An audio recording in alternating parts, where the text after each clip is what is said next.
Salut à tous, bienvenue sur Air on Crypto. Aujourd'hui, on plonge dans l'univers de Solana, une crypto qui a su se démarquer grâce à sa rapidité et son évolutivité. Que vous soyez curieux d'en savoir plus sur ce projet ou que vous cherchiez des infos avant de vous y plonger, cette vidéo est faite pour vous. On va explorer ce qui rend Solana spécial, le comparer à d'autres grands noms comme Ethereum et voir pourquoi il pourrait bien transformer l'écosystème blockchain. Ceci n'est pas un conseil en investissement. Alors, qu'est-ce que Solana ? Solana, lancé en 2020 par Anatoly Yakovenko, est un projet blockchain de troisième génération qui se distingue par sa vitesse, ses faibles frais et son évolutivité.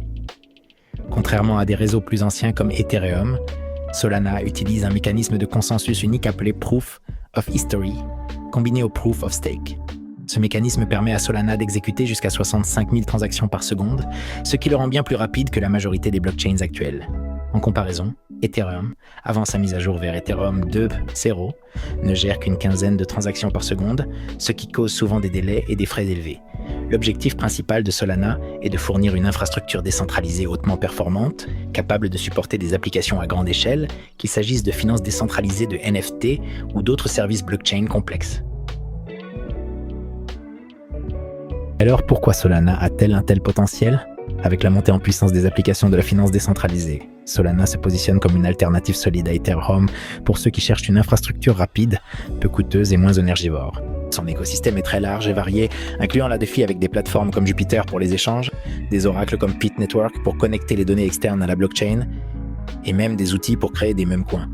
Ce qui a énormément poussé son utilisation d'ailleurs, avec des outils très simples pour lancer des meme coins en quelques clics. En utilisant le langage de programmation Rust, Solana permet aux développeurs de créer des applications décentralisées très performantes, ce qui rend la plateforme accessible à la fois aux experts et aux nouveaux utilisateurs, favorisant ainsi une adoption plus large et des innovations constantes. Analysons les chartes de Solana. À ce jour, à $138, Solana est capitalisé à 65 milliards de dollars, ce qui en fait la 5e crypto-monnaie la plus capitalisée. Un volume quotidien d'1,7 milliard de dollars, ce qui représente 2,65% de sa capitalisation. Sur cette charte, on observe le Solana depuis sa création en juillet 2020. Sur son premier cycle, son ATH a atteint les $250, suivi d'un peu plus de 2 ans de bear market, où il est descendu jusqu'aux $20. Puis dernièrement, son top local est monté à un peu plus de $200. Observons maintenant la charte par la capitalisation boursière. On peut remarquer que l'ATH se trouve sur le cycle en cours. Effectivement, plus de Solana sont disponibles sur le marché actuellement qu'en 2021. Le précédent ATH était à plus de 72 milliards de dollars, avec un volume quotidien de 3,9 milliards de dollars. Alors que notre top local était un peu plus de 90 milliards, avec un volume quotidien de 3,9 milliards également. Je trouve cette information plutôt pertinente. En effet, cela nous indique déjà que la crypto a beaucoup plus d'utilisateurs, car autant de volume qu'au top du dernier bull run est un indicateur fort. On peut aussi faire un ratio simplement pour une future target de prix et éventuellement avoir une idée lorsque l'on atteindra le top au prochain cycle. On observe une grosse tendance haussière bien marquée autour d'octobre 2023, comme la plupart de cryptos à cette époque, notamment dû au pricing de la potentielle approbation des ETF Bitcoin. Solana est donc passé de 20 à $200 en quelques mois. Les lignes de tendance dessinent notre canal légèrement baissier, où les points hauts sont de plus en plus bas et les points bas restent stables, signe d'hésitation et d'accumulation.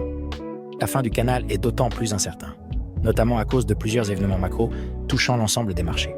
Malgré ça, Solana montre de beaux signes de force en venant tester plusieurs fois notre résistance autour des $120. Le RSI nous montre aussi une structure intéressante, avec une jolie compression, signe d'un potentiel départ fort à la hausse.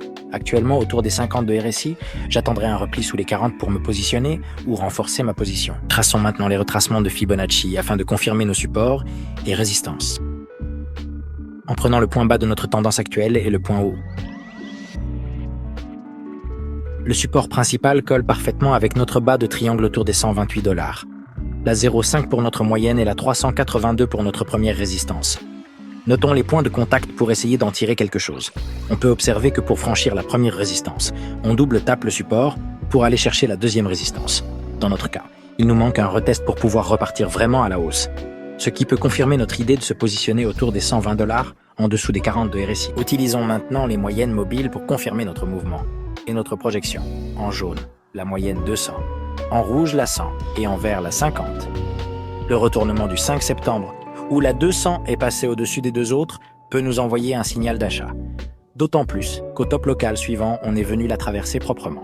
Signal bullish encore une fois. On voit bien la compression que se forme entre les 140 et les $152, confirmant les zones à passer.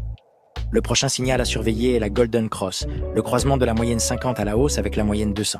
Ce qui devrait arriver prochainement si tout se passe bien. Maintenant qu'on a identifié des zones d'achat, utilisons les extensions de Fibo pour repérer de potentiels points de vente.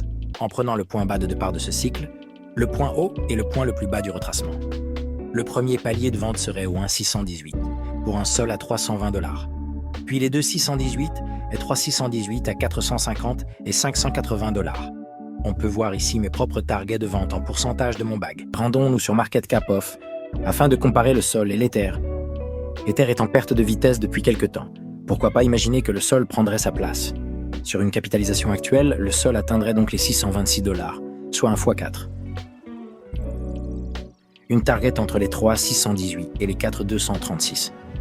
En comparant à l'Ether sur son ATH, on obtiendrait un sol à un peu plus de 1200 $, soit un x8 par rapport à aujourd'hui, et donc une market cap à 560 milliards de $ pour les plus optimistes.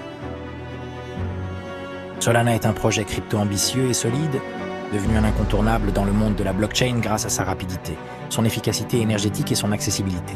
Avec plus de 12 millions d'utilisateurs actifs mensuels et des milliers de développeurs, son adoption ne cesse de croître. Son écosystème est en plein essor, allant de la DeFi sur des plateformes comme Jupiter, à l'Oracle Pit Network, en passant par les Mooncoin qui attirent de nouveaux utilisateurs. Solana se distingue également avec le lancement du Solana Mobile qui vise à intégrer la blockchain dans les smartphones, rendant la technologie plus accessible. Ce projet révolutionne le secteur en offrant une infrastructure évolutive pour les DApps, les NFT et bien plus encore. De mon côté, j'apprécie particulièrement cette crypto. Elle représente 10% environ de mon wallet. Extrêmement efficace et peu onéreuse, elle permet de faire ses premiers pas dans la DeFi simplement et de s'initier à la blockchain en général. Elle n'est pas sans défaut évidemment. On garde en mémoire ses arrêts brutaux pouvant durer plusieurs heures. On peut lui reprocher une décentralisation partielle et une sécurité pas encore 100% sûre. Je vois en elle un beau potentiel et investissement avec un risque mesuré. Voilà pour Solana. Merci de nous avoir suivis. N'hésitez pas à liker la vidéo, de faire vos remarques dans les commentaires et de vous abonner. Notre prochain sujet sera l'Ethereum. À bientôt.